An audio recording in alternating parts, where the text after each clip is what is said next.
A few hours later.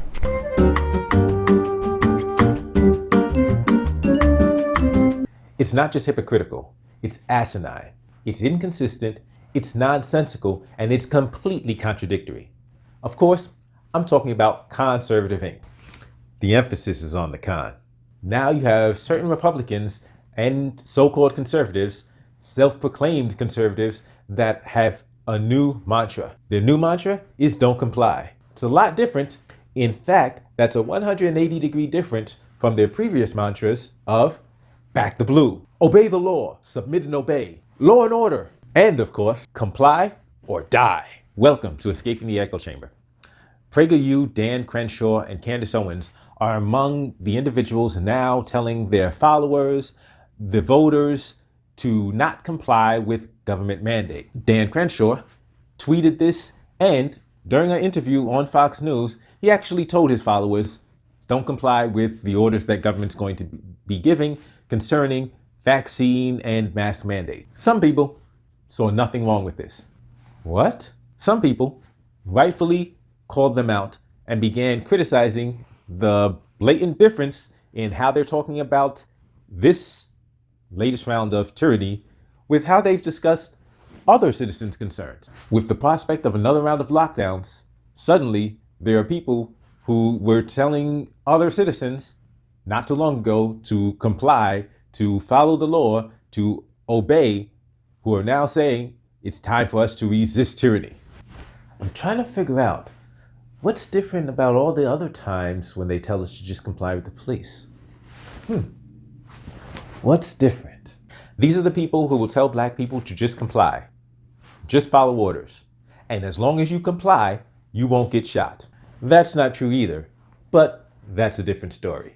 But now, facing the prospect of their own discomfort, of their own inconvenience, now it's not just the right time to resist and fight back. Now it's the moral thing to do. There's some saying there's no difference between what they're saying now and what they said before. But Pepperidge Farm remembers.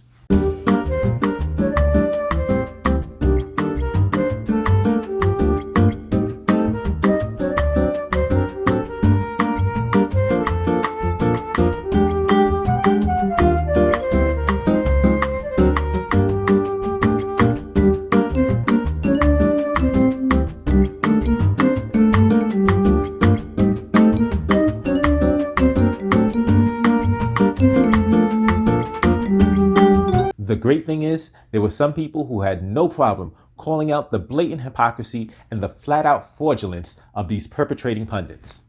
And despite the lies that people like Anthony Bryan Logan will tell you, these weren't just liberals exposing the fraud.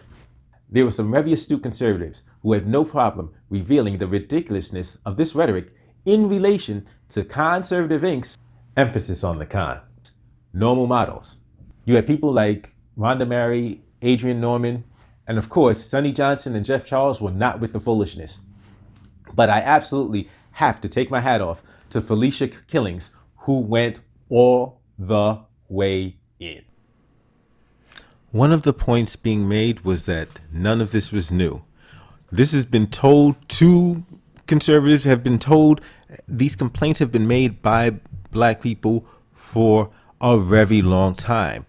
And if people had been paying attention, they would realize this can easily happen to them. But it was really astounding for the people that claimed, no, you're just supposed to obey and everything will work itself out in the end, were now acting like, no, you just, because you're inconvenienced, actually because they're inconvenienced, now that's not a smart way of dealing with things. So it was very interesting to see people actually quote, and provide prior statements of PragerU and, to point to stuff that these very same so-called conservatives were saying before, in just telling people to just go along with unconstitutional laws and all kinds of whatever government does, they were just supposed to obey. But now that because they have been negatively affected, now all of a sudden they're acting like this is something different. This is something new. None of this is new. In fact, this isn't even as egregious as it can get or as it has been getting. But now certain people are feeling it, and now all of a sudden they want to pretend it's an issue. You see, the point of this is to actually prove a point. Well, several points. These popular so-called conservatives don't know what they're talking about, don't have a clue, and don't make any sense. Well, they do make sense. And they're liars. They're bold-faced liars.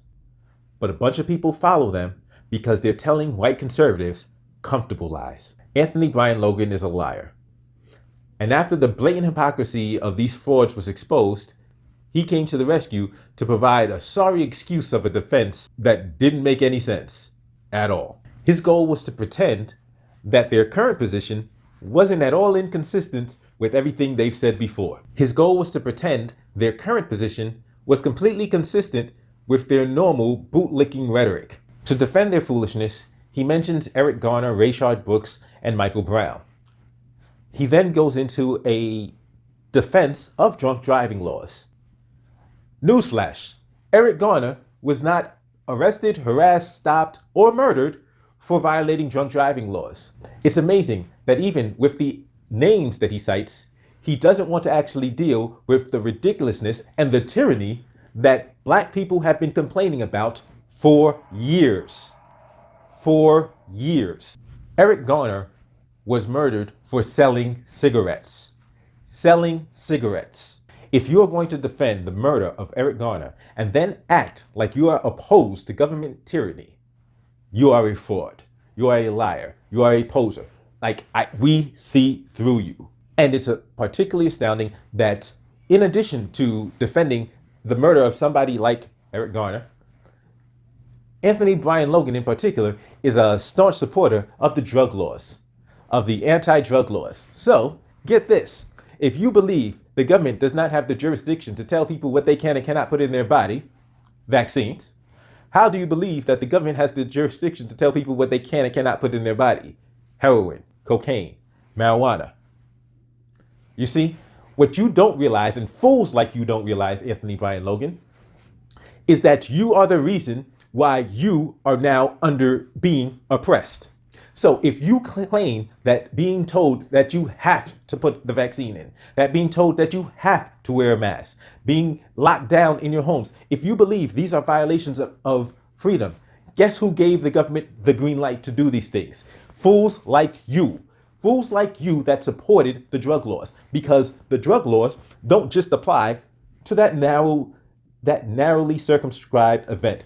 It gives the government the authority and jurisdiction over that entire segment of our lives. So when people like you are advocating for more drug laws or the enforcement of drug laws, guess what you're also arguing for the enforcement of? You're also arguing for the enforcement of things like the vaccine mandate, which looks like it's coming. For things like mask mandates, which many states have already put into place.